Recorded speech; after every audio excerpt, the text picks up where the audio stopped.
Imam Abdullah bin Alwi al-Haddad, bukan hanya beliau melihat aulia-aulia, bukan hanya beliau melihat Nabi besar Maulana Muhammad. Semasa hidupnya beliau telah melihat Allah Jalla. A'udzu billahi minasyaitonir rajim. Walamma jaa'a Musa limiqatina wa kallamahu rabbuh. Walamma jaa'a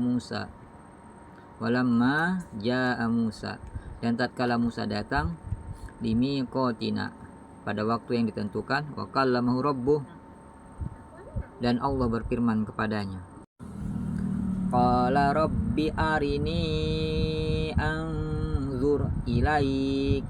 Qala, Musa berkata, rabbi arini anzur ilaik, ya Tuhanku, tampakkanlah dirimu kepadaku agar aku bisa melihat engkau. Qala lan tarani walakin anzur ilal jabal.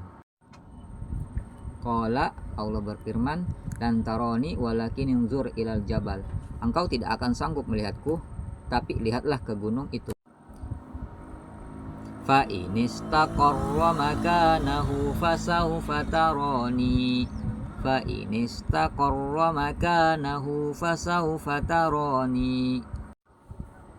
Fa inistaqarra makana, maka jika ia tetap pada tempatnya, fasawfa tarani, maka kamu akan melihatku. Falamma tajalla rabbuh, ketika Allah menampakkan keagungannya, lil jabali ja'alahu dakka, dan gunung itu pun hancur luluh. Wa kharra Musa sa'iqa, dan Musa jatuh pingsan. Kemudian setelah Nabi Musa pingsan, beliau tersadar, lalu mengucapkan subhanaka, maha suci engkau, lalu kemudian bertobat kepada Allah, tubtu ilaik, kemudian bertobat kepada Allah. Kemudian beliau berkata, wa ana awwalul mu'minin.